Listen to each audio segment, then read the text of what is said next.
Hoje no Cartório Contemporâneo.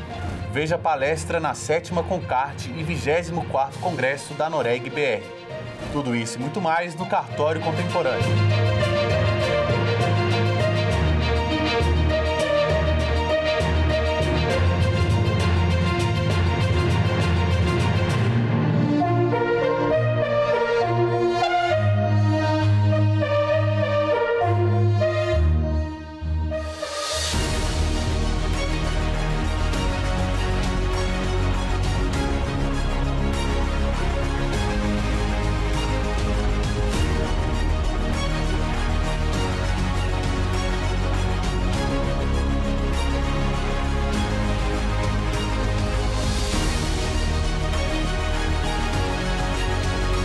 Precisamos pensar sobre os discursos, sobre as piadas, sobre os boicotes em rodas de conversa, sobre a legislação, sobre as representações e sobre as práticas de violências, sejam elas quais forem. A mudança que a gente quer no mundo depende de nós, das nossas mãos. Não virá do poder público e nem virá do Salvador. E eu acredito muito em Deus, em todas as forças da natureza. Mas não vai vir de cima a salvação que a gente quer. Depende do trabalho de todos nós. Quando uma mulher ocupa um cargo de destaque, de poder, uma posição profissional, ela faz isso depois dela ter vencido um monte de batalhas que vocês homens não têm nem ideia. E é para isso que a gente precisa de mulheres na gestão. É porque outras pessoas vão se espelhar e vão brigar para chegar onde a gente chega. O que é esse 134? É a quantidade de anos que, no ritmo atual, o mundo vai levar para atingir a paridade global de gênero nas economias.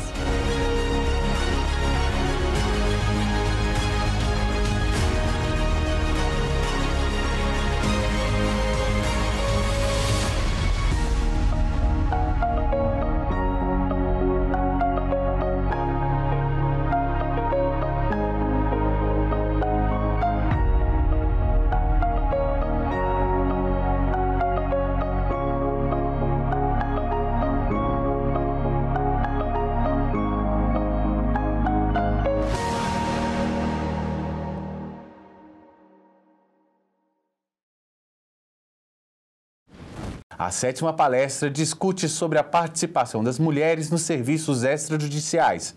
O Mulheres em Pauta. Mas cumprimentar todas as pessoas na pessoa do Dr. Rogério Bacelar, meu amigo, presidente, e que tem há tantos anos dedicado a sua vida ao coletivo dos cartórios, né? A gente que trabalha em movimento associativo, que trabalha em sindicato, trabalha em qualquer coletividade, dedica parte da vida, eu acho que é a maior parte da vida, a um projeto que é um projeto que não é individual.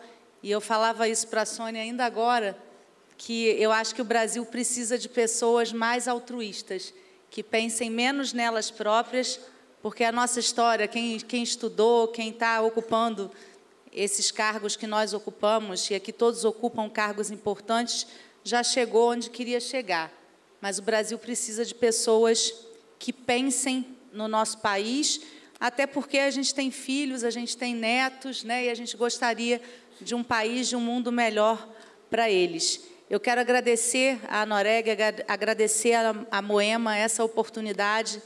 Para mim, eu acho que esse é um dia histórico, porque falar sobre gênero não é fácil em um universo que ainda é predominantemente de homens. Talvez vocês estejam se perguntando por que a gente está falando sobre essa agenda de gênero, mas a gente já passou do tempo de tratar desse tema, até porque todo o sistema extrajudicial faz parte do sistema de justiça, né? Embora vocês exerçam atividade privada, vocês fazem parte do sistema de justiça, a gente trabalha junto no mesmo universo, e se a justiça brasileira está com todas as suas forças concentradas para a igualdade de gênero, para o combate às violências, especialmente a violência contra a mulher que assola o país, o extrajudicial não pode ficar alheio a isso ou apenas pensar em campanhas.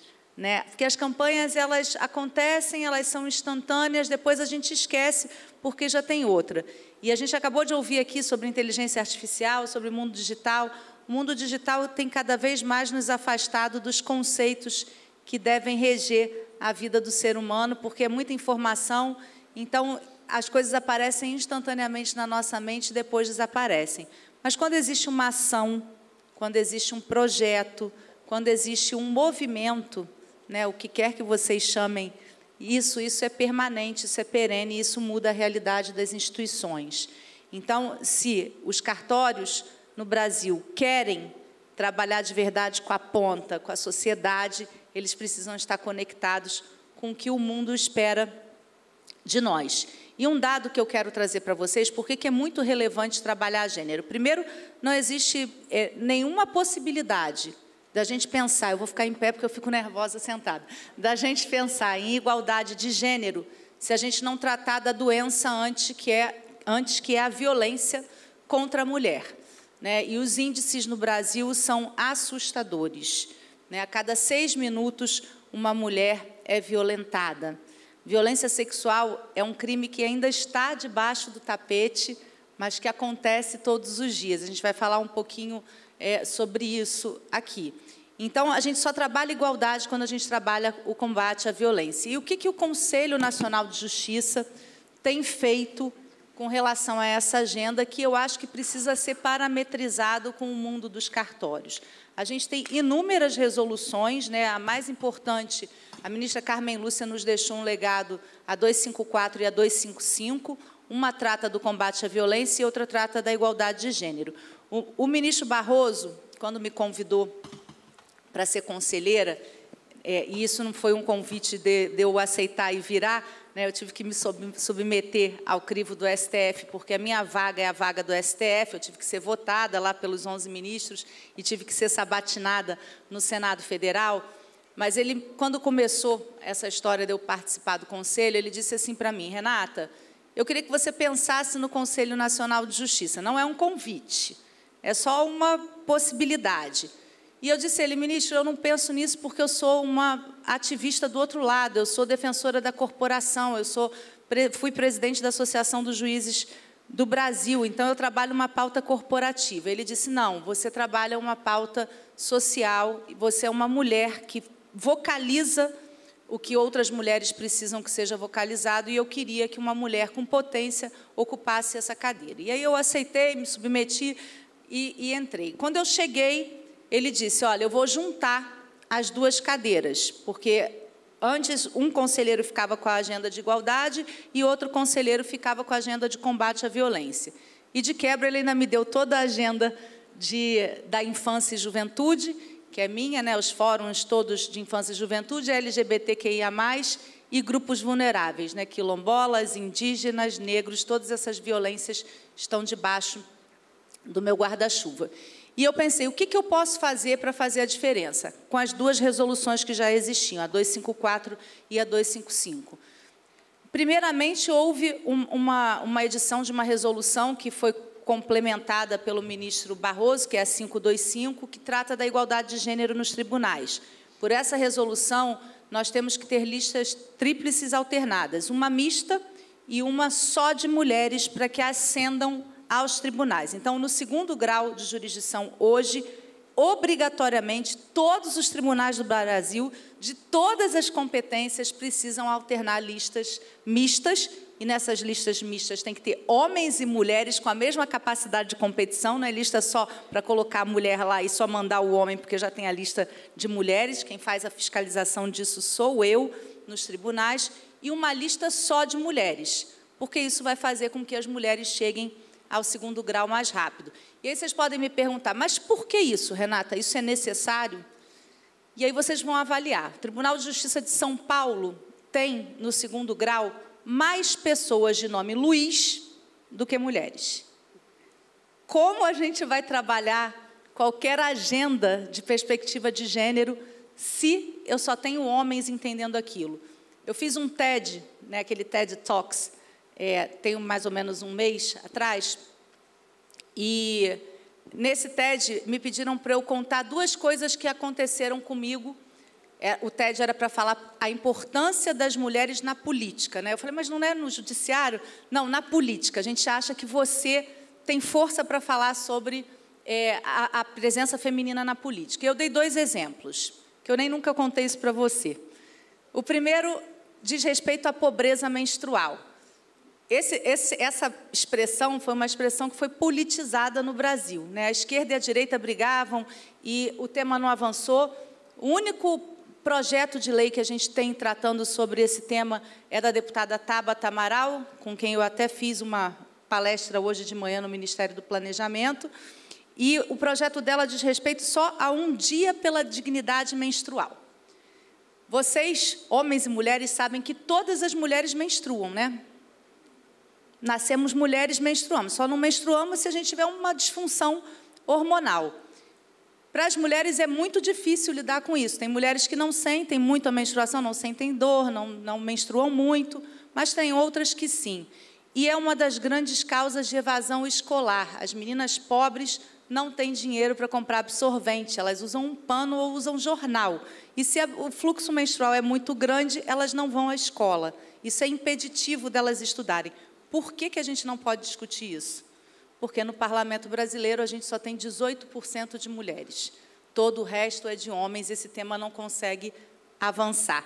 E aí eu contei até, não vou dar spoiler, depois vocês olhem lá o TED, um caso pessoal meu que aconteceu indo para a faculdade e tive um problema com o meu período menstrual. Uma outra questão que envolve a agenda de gênero é a licença maternidade. Eu sou presidente das comissões de assédio de todos os tribunais do Brasil, eu sou presidente do Comitê de Assédio do Conselho Nacional de Justiça. O Conselho Nacional de Justiça determina que uma semana do mês de maio exista todo um trabalho nos tribunais de combate ao assédio. E eu disse assim, eu vou entrar nesse universo, mas eu preciso saber qual o problema, o diagnóstico do assédio no judiciário. E a gente descobriu que a maior causa de assédio no judiciário, além daquelas questões das cantadas, né, dos homens com as meninas e tudo mais, é a licença maternidade.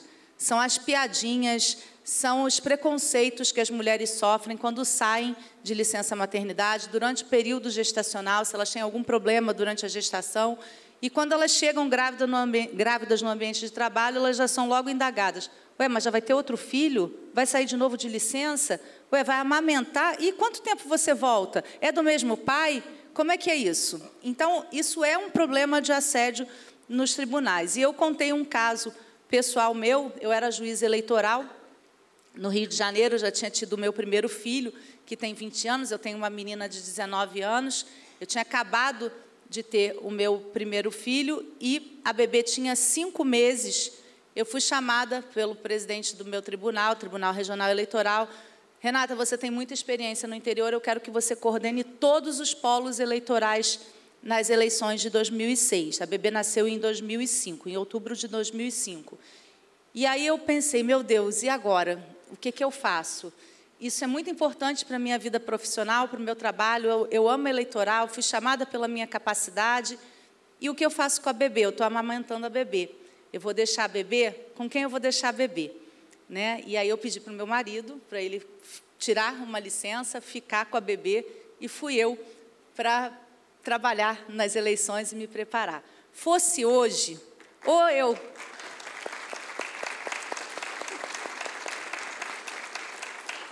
Fosse hoje, ou eu levava a bebê comigo, sem nenhuma vergonha, isso nem passou pela minha cabeça, de levar a bebê comigo, né? Ou teria pedido para o presidente do meu tribunal, talvez ele tivesse entendido, teria pedido, me aguarda, deixa eu terminar esse período de amamentação, a eleição é no ano que vem, a gente treina alguma pessoa até eu chegar lá, vou trabalhando à distância com você, e eu chego e não deixo a bebê em casa. Então, são situações na vida das mulheres que só as mulheres... E eu não quero dizer assim, o meu chefe, na época, ele é um feminista, uma pessoa maravilhosa, mas talvez não tenha passado pela cabeça dele. Aliás, ele nem me perguntou o que ia acontecer com a minha bebê. Ele sabia que eu tinha uma bebê e nem me perguntou. Porque os homens não percebem, né, o que acontece no universo feminino. Então, tratar dessas questões com perspectiva de gênero é muito importante. E eu sei que as mulheres no ramo dos cartórios ainda estão subrepresentadas. Eu sei até que a Moema vai apresentar uma pesquisa aí para vocês, ou algum trabalho, mas a gente sabe que no âmbito dos colaboradores a gente deve ter meio a meio, e é assim nos tribunais também. Às vezes tem até um pouquinho mais de mulheres do que homens, mas nos cargos de liderança, não. Né? E aí a gente faz o quê? A gente tira os homens e coloca as mulheres? Não, não é isso que a gente está propondo, não. É para trabalhar junto com vocês, é para sensibilizar vocês, é para que vocês deem oportunidade para que essas mulheres cheguem, porque elas ainda hoje não têm coragem de chegar. Poucas mulheres têm coragem de dizer o que eu vou dizer para vocês. Na frente dos meus filhos e do meu marido e dos meus pais, num evento como esses em que eu palestrava, era um evento grande e importante, eu disse que eu preferia o meu trabalho e a minha família. A minha família. Eu moro em Brasília, né, durante a semana, eles moram no Rio, os três ficam lá, há anos isso já é assim. Isso significa que eu ame menos o meu filho, a minha filha e o meu marido por isso? Eu sou casada há 27 anos.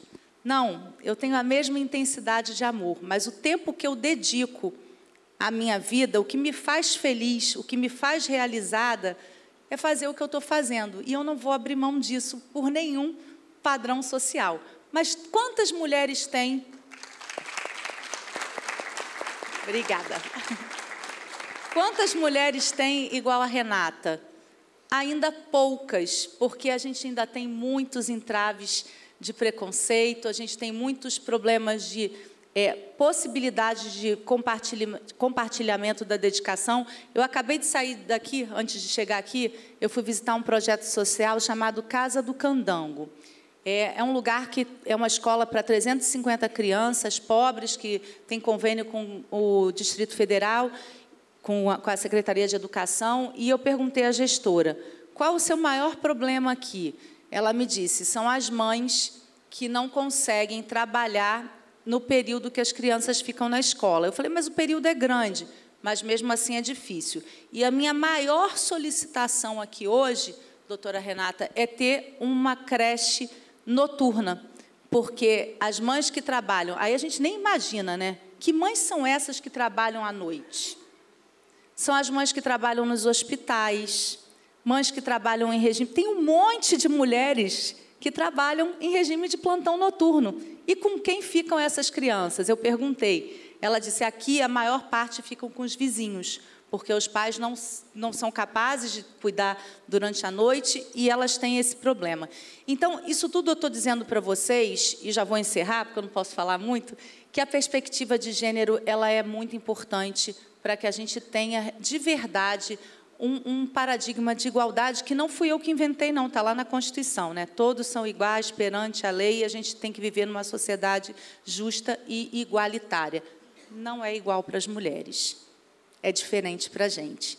E o que os cartórios podem fazer? Já há algum tempo, a gente tem feito trabalhos em parceria. Eu fiz um trabalho muito bacana do lançamento da campanha Sinal Vermelho. Aqui tem várias que trabalharam comigo nessa agenda, que é a forma de denúncia. Durante a pandemia, eu criei com o ministro Toffoli uma campanha que, com um X vermelho na palma da mão, as mulheres podiam denunciar. Esse trabalho está em todas as missões brasileiras no exterior. Se vocês chegarem na Embaixada de Boston, na Embaixada de Nova York, vocês vão ver lá o X vermelho. Eu queria muito que vocês incorporassem essa prática nos cartórios de vocês também.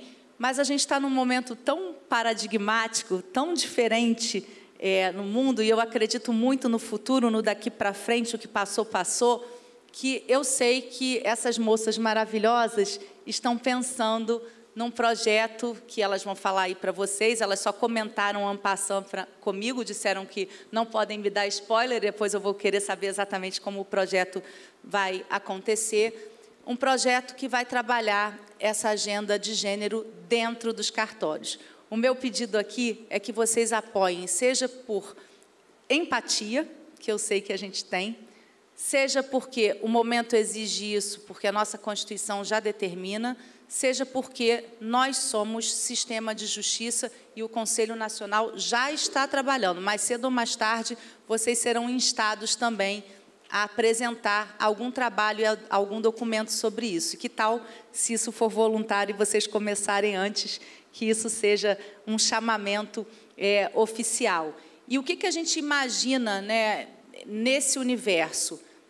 Trabalhar um pouco a igualdade na medida do possível. A gente não quer nenhuma revolução de facas e revólveres nesse momento, a gente quer só um engajamento, principalmente dos homens, com a agenda de gênero, e de algumas mulheres também, sabe, que quando a gente foi aplicar as listas em São Paulo, houve um grupo que se sentiu prejudicado, e, de verdade, toda a agenda de gênero, toda política afirmativa, ela gera algum tipo de injustiça, porque você interrompe um ciclo de preenchimento de espaços masculino para levar as mulheres para aquele espaço. Em São Paulo, os homens que estavam próximos à promoção, e vão levar agora 10 anos para essa promoção por conta das listas tríplices alternadas, ficaram indignados e se movimentaram para entrar com um recurso no próprio tribunal, um mandado de segurança. Qual não foi o meu espanto? Que esse mandado de segurança foi apoiado por mulheres. E aí, a Globo News já me ligou, né, perguntando, e aí, o que vai fazer? Se o Tribunal de Justiça de São Paulo, que é o maior do Brasil, não cumprir, o que acontece? E eu disse, se não cumprir, vai ter que cumprir, porque eu vou fiscalizar e vai ter que cumprir, ponto. Mas eu fiquei muito triste com as mulheres, porque as que estavam lá disseram que eram contra porque elas tinham chegado sem precisar disso. E isso não é verdade, porque para elas chegarem lá, muitas ficaram para trás. Quem fez concurso para juiz no Tribunal de Justiça de São Paulo sabe que eles barravam as mulheres na prova oral e os que não eram de São Paulo por uma questão de regionalismo. Então, muitas pessoas ficaram pelo meio do caminho com merecimento para estar lá, porque não conseguiram. Então, não é verdade que quem chegou lá chegou merecido pura e simplesmente. Alguma coisa aconteceu para aquelas mulheres terem ocupado aquele espaço naquele momento. Indo para o final da minha fala aqui, que não é uma fala com nenhuma obrigatoriedade nem nada, é só tocar o coração de vocês, nós estamos desenvolvendo um projeto agora no Conselho Nacional, que está sob minha responsabilidade, que se chama Ação para Mulheres e Meninas no Marajó.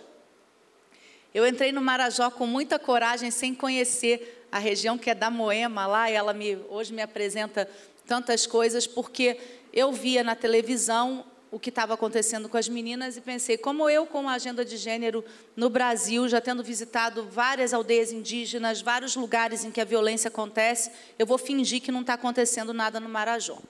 E aí, quando eu fui pesquisar o Marajó, alguém conhece o Marajó aqui? O Marajó tem o tamanho do estado do Rio de Janeiro.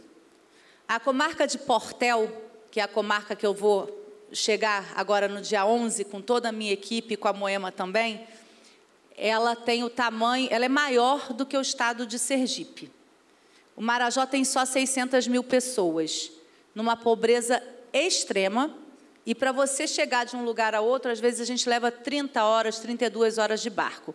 O juiz de Portel, para chegar lá, o Tiago, leva 18 horas numa embarcação que tem aquela redinha que é dele, que ele leva a rede para ele poder ir dormindo até chegar a Portel, que é uma cidade que tem alguma infraestrutura. Os oficiais de justiça que estão cumprindo os mandados dessa operação que a gente está fazendo, eu ontem conversei com o chefe da operação, eu estava em Belém ontem, conversei com o chefe da operação, ele estava no meio do Rio. Ele me mostrou o trajeto que ele faz, gravou uns vídeos, ele chega em localidades para cumprir mandado que tem apenas 2 casas, em localidades que tem apenas 6 casas, e anda 5, 6 horas de barco até chegar lá. Então, são distâncias abissais. Como é que a gente salva essas pessoas? As meninas que estão lá, que são chamadas meninas balseiras, e aí eu recomendo a vocês para assistirem um filme que já está em cartaz, que é Humanas, que ganhou o Festival de Cinema de Veneza, ganhou o Festival de São Paulo, e foi feito por uma cineasta chamada Nana, que é filha do senador Heráclito. A Nana passou 8 anos estudando o Marajó para poder fazer esse filme, E ela disse que ela não retrata no filme nem 1/10 da violência que acontece no Marajó.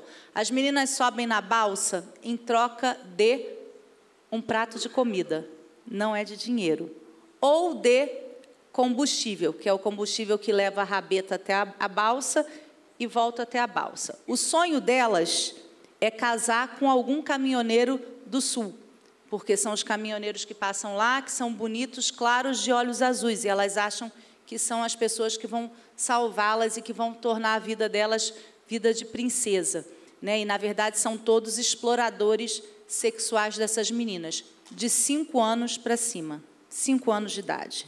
Elas são encaminhadas pelos próprios pais, porque senão não tem o que comer de volta. Essa é a realidade do Marajó. E a gente está fazendo um trabalho lá, primeiro, de julgamento dos processos. Primeiro, a gente tem que fazer o dever de casa, é a justiça julgar o que ela precisa julgar. Em Portel, eu tenho 730 processos de crimes sexuais que não eram julgados porque os oficiais de justiça não tinham dinheiro para colocar gasolina na lancha para cumprir os mandados. As audiências não aconteciam. Então, a gente está numa imensa força-tarefa judicial para julgar tudo isso, com polícia, Ministério Público.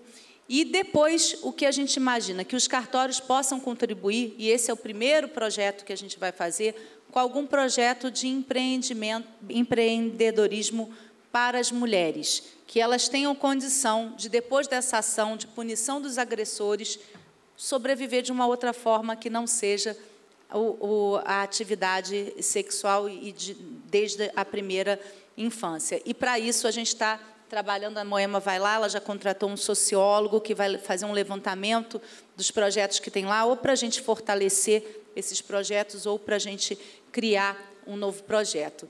Eu termino dizendo para vocês o seguinte, que a mudança que a gente quer no mundo depende de nós, das nossas mãos. Não virá do poder público e nem virá do Salvador. E eu acredito muito em Deus, em todas as forças da natureza, né? Todos os dias eu acordo e eu rezo muito para Nossa Senhora Aparecida me proteger e rezo muito na hora de dormir também pelo dia que eu tive.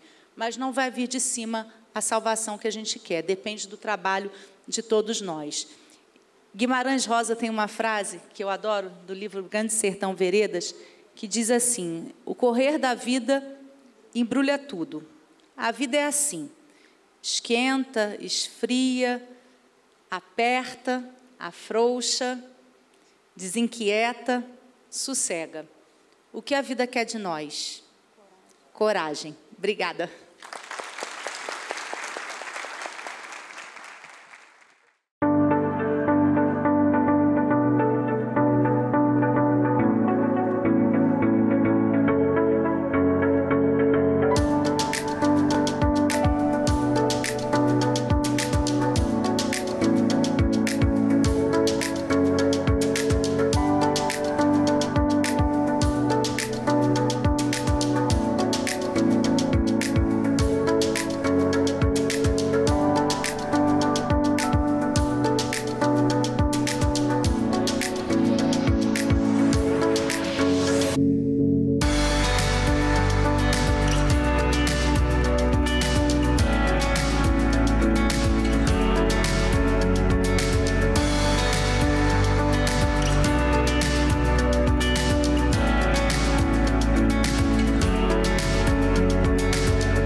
Nos dias 27, 28 e 29 de novembro, ocorreu o 24º Congresso ANOREG 7ª Concarte.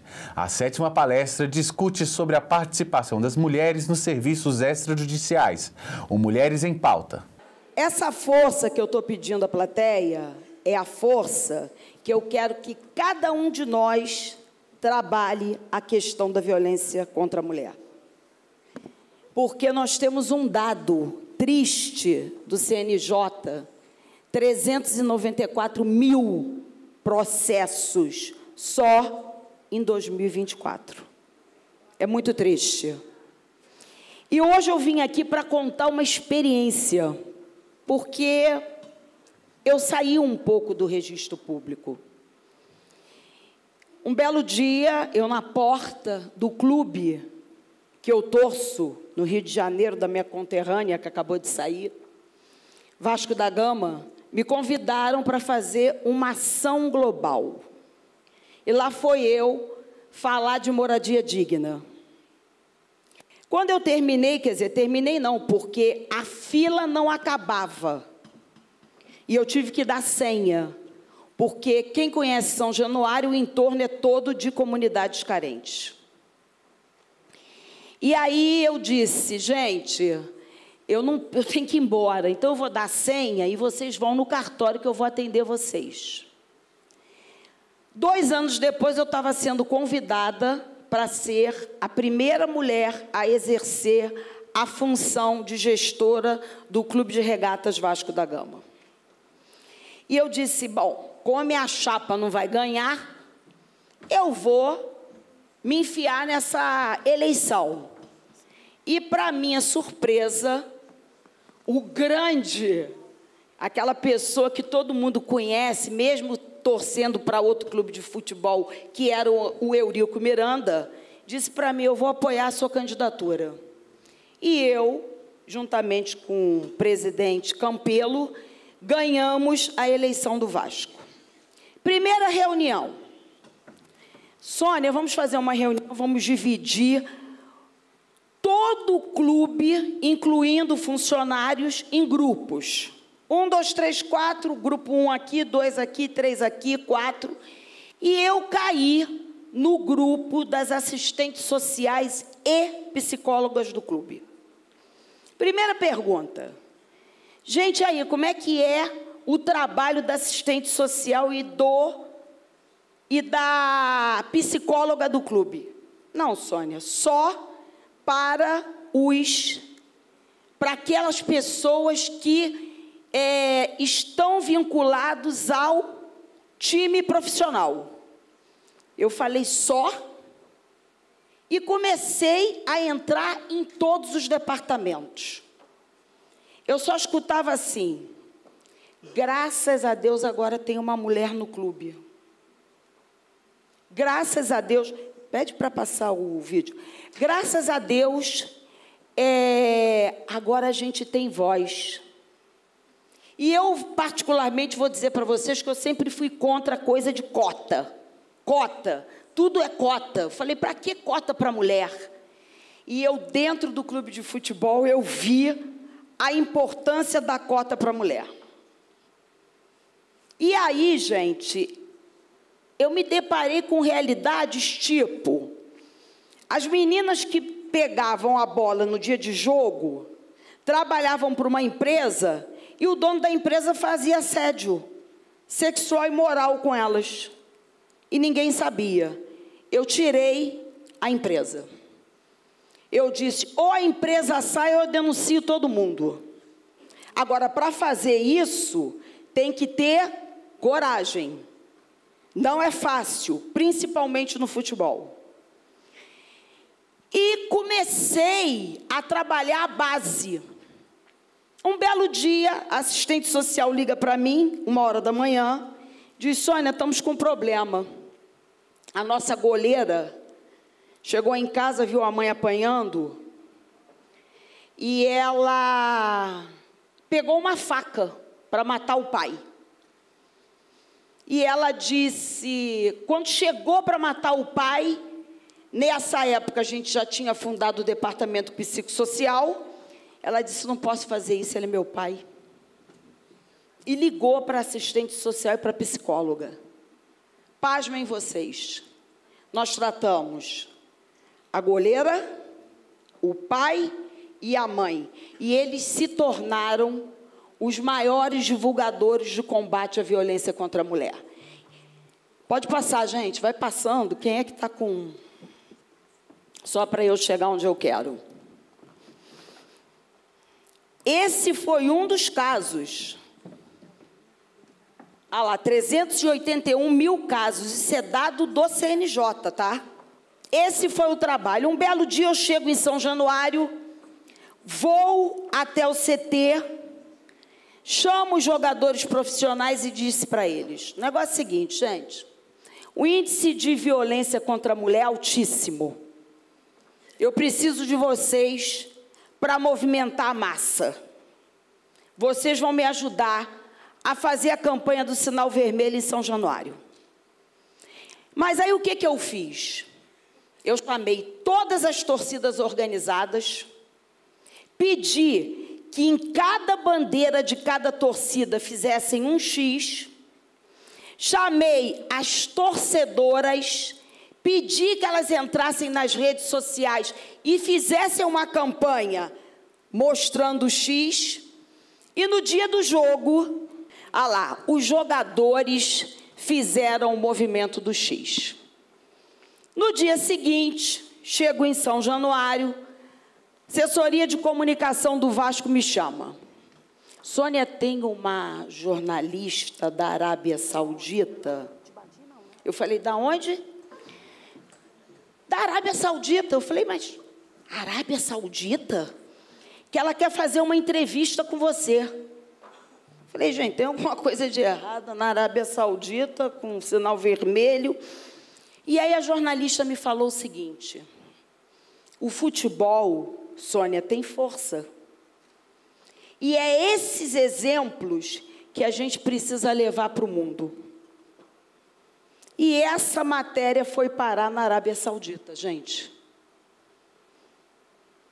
Então, olha só, eu fico pensando, se todo o futebol, se todos os registradores e notários do Brasil se movimentarem contra esse tipo de violência, e aí eu incluo vocês, homens, porque eu incluí todos os homens do Clube de Regatas Vasco da Gama. Nós fizemos camisa, a diretoria foi para campo com camisa. Se todos participarem, eu tenho certeza que aquele índice triste que eu apresentei para vocês vai ser reduzido. Mas a gente precisa crer, acreditar e fazer.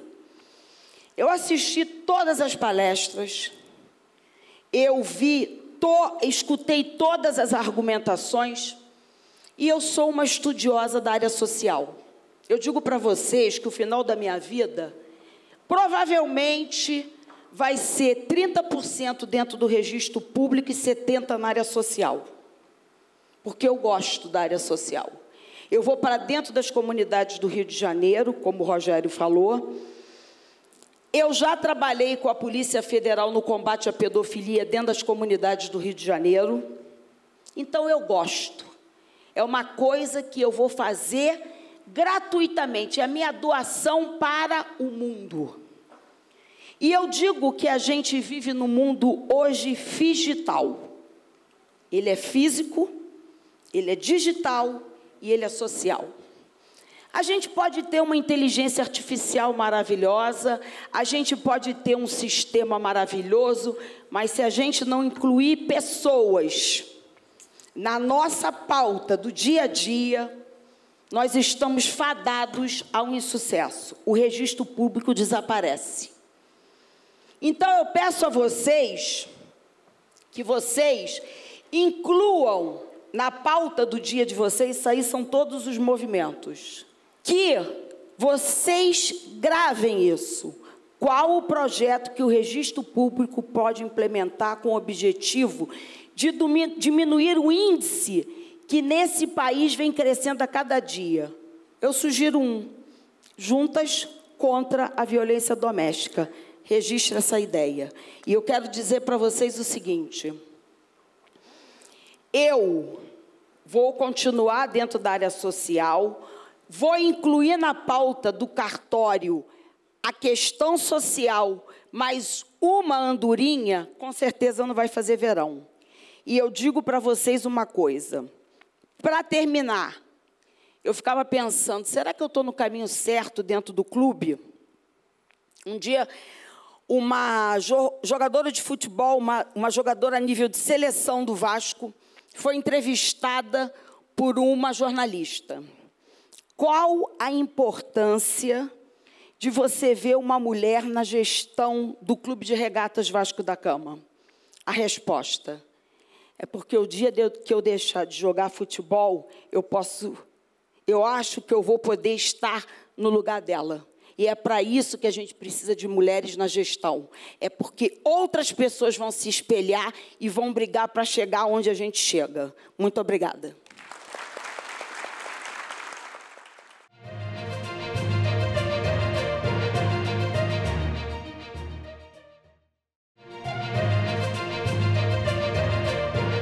Nos dias 27, 28 e 29 de novembro, ocorreu o 24º Congresso ANOREG e 7ª CONCART. A 4ª palestra Inovação e Inteligência Artificial, o futuro dos cartórios. O que eu posso dizer, como minha formação eu sou um desenvolvedor de formação, né, tenho uma empresa que é uma fábrica de software há mais de 20 anos e que há 5 anos a gente vem trabalhando junto ao Instituto de Registro de Títulos e Documentos, Pessoa Jurídica do Brasil, e agora eu coordeno a área de tecnologia do Operador Nacional de RTD e PJ. E fico muito feliz em ver que as outras especialidades têm essas iniciativas revolucionárias, utilizando a inteligência artificial, e o RTD ele engatinha ainda com relação a isso, mas o que a gente tem são, como o professor disse ali, provas de conceito que a gente vem desenvolvendo, ensinando dentro de um ambiente privado de uma inteligência artificial, né, produzindo. Primeiro a gente usa como ChatGPT para produzir os manuais de todos os serviços que são entregues ao cliente, aos cartórios. Então a gente tem que produzir ali os manuais, o conteúdo, o passo a passo, a explicação no detalhe. Sempre tem alguém para fazer essa revisão, naturalmente. Não pode se confiar no ChatGPT na hora de ele produzir um conteúdo. Não façam isso de olhos fechados. Agora, qual é o grande salto que pode ser dado? Assim como a palestra anterior aqui do Eduardo, né? Eu também, assim como o Fernando falou, eu também preciso de um agente para mim, porque o dia está ficando pequeno para dar conta de tantas frentes que você vai abrindo com a tecnologia que vai surgindo. Você tem demandas a serem atendidas, tem 3.800 cartórios de RTD e PJ, que é o universo com o qual eu lido, com realidades distintas, tamanhos distintos e que precisam de respostas rápidas, né? Então, a gente tem uma equipe de suporte que está atendendo a todos esses cartórios e essa equipe precisa de constante atualização e capacitação. Então, a nossa prova de conceito que está mais avançada é para treinar essa equipe, né? Assim como o Renato falou, você não pode achar que integrou um API com o ChatGPT e botar lá no seu site o atendimento com a sua inteligência artificial, porque se você pega alguém que já está estressado e que vai falar, vai descascar em cima da inteligência, ela vai devolver, porque ela entende que ela está sendo agredida e ela vai tratar da mesma maneira. Então, a nossa prova de conceito é ensinar dentro de um universo de conhecimento aquela inteligência artificial com tudo que você produziu dentro do seu ambiente, todos os serviços que a sua plataforma oferece, todo o arcabouço de provimentos que regem aqueles serviços, para que, se alguém perguntar sobre qualquer um deles, né, e aí a equipe de suporte, que já é treinada, vai ali, tem uma dúvida, está com um cliente com um caso específico, num cartório que não está dando o retorno adequado para ele.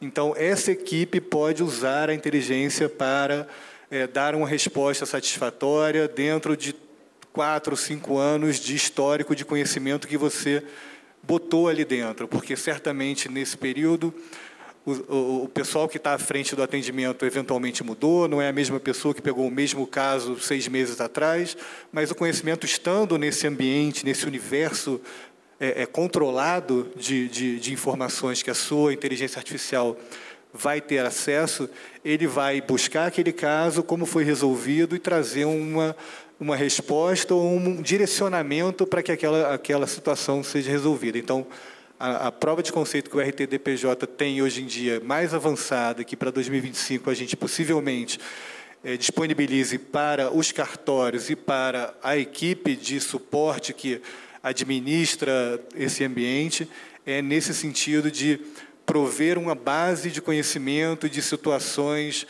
legadas para orientar problemas que se repetem de tempos em tempos. Então, o RTD-PJ ele tem investido nisso, né? A gente tem recebido novos tipos de serviços que estão entrando. O doutor Hércules falou mais cedo sobre o busca e apreensão de bens móveis lá em São Paulo. Está um projeto piloto, está sendo expandido para o Brasil, já tem outros cartórios do país recebendo esse tipo de pedido de busca e apreensão, e aí há muita dúvida, né? Os cartórios falam, bem, eu tenho que pegar o bem, levar para a minha serventia, eu não tenho estacionamento para botar um veículo. Então, essas pessoas precisam ser capacitadas. Por mais que você produza um manual, disponibilize um vídeo na plataforma, as pessoas, às vezes, não têm tempo, não tiveram disponibilidade ainda de ver aquilo. A informação tem que ser rapidamente consumida, resumida e disponibilizada para esse cartorário poder atender um serviço que chegou e que está já contando tempo na mesa dele.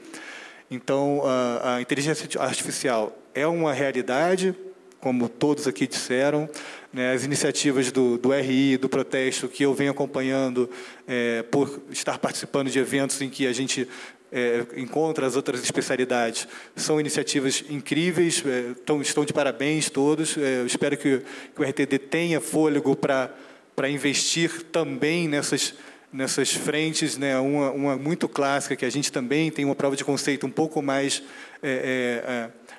devagar, mas que está sendo feita, na parte da qualificação dos documentos. Então, você pega um documento e, se você submete a uma IA privada ali, que sabe quais são as naturezas né, do documento, ela pode identificar e qualificar cada uma das partes para agilizar o cadastro disso, né? A recuperar dentro de um documento quem são as pessoas, quais são as qualificações, quantos negócios estão sendo realizados dentro daquele documento, porque às vezes um documento tem mais de um negócio principal, outros negócios acessórios. Então, isso, inclusive, orienta o nosso desenvolvimento de softwares que estão sendo oferecidos como soluções aos cartórios, de RTD e de PJ. Na hora que a gente constrói um software, a gente submete 1, 2, 10 documentos dentro desse ambiente controlado para saber se todos eles foram capturados, se as partes foram identificadas de maneira correta, se as naturezas daqueles negócios foram devidamente qualificadas. Então, o que a gente pode dizer é que o RTD-PJ hoje, ele nunca antes esteve tão à frente de investimentos em tecnologia para trazer soluções e oferecer respaldo à equipe que também presta as informações e produz o conteúdo e produz os serviços para os 3.800 cartórios que hoje estão vinculados ao RTD-PJ, né? E eu, como diretor coordenador de tecnologia, né, diretor na minha empresa, a gente tem outras iniciativas de utilização de inteligência artificial incríveis, onde você tem ali captura de vídeo para identificar não conformidades em pavimentos de estradas. São projetos interessantíssimos, e que você fica o tempo inteiro olhando e falando, bem, como é que eu consigo trazer isso daqui e aplicar nesse projeto que a gente está envolvido com os cartórios há 5 anos, e a gente toda hora ali com aquela fila de demandas para atender, o que é mais prioritário, o que a gente consegue entregar mais rápido. Então, a gestão do nosso tempo, da nossa equipe e da equipe que presta apoio aos cartórios é o que mais tem evoluído com a utilização da IAI, não para o público final ainda, porque a gente ainda tem que ultrapassar essas barreiras, esses desafios aí, para evitar que a gente tenha clientes entrando em atritos com a inteligência artificial. Então, eu agradeço o convite mais uma vez, parabéns pelo evento, e o RTDPJ agradece a participação aqui e a exposição. Muito obrigada, doutor Rodrigo, pela exposição. Bom, senhores, acho que conseguimos deixar claro como a inteligência artificial já é como a luz, não é mesmo, doutor? Estamos debatendo o início dela e daqui a um tempo ela ficará tão normal que nem conseguiremos saber onde está sendo utilizada, onde não está. Mas eu quero deixar mais uma vez ressaltado o ponto que todos falaram aqui da importância da capacitação, do treinamento da equipe, dos próprios delegatários para conseguir trabalhar com sabedoria e com eficiência, com essa inteligência artificial, que é uma ferramenta que o poder final vai estar sempre, em última instância, na mão dos delegatários. E desta forma, eu agradeço a todos que estão aqui compartilhando o painel comigo, agradeço o convite, a honra de estar aqui com os senhores, e eu passo a palavra à cerimonial. Obrigada. E esse foi o Cartório Contemporâneo. Eu sou Eduardo Meirelles e foi um prazer tê-los aqui comigo. Se você perdeu alguma parte ou gostaria de rever o programa, você pode nos encontrar no YouTube da Confederação dos Notários e Registradores. Te aguardo semana que vem na TV Justiça. Até lá!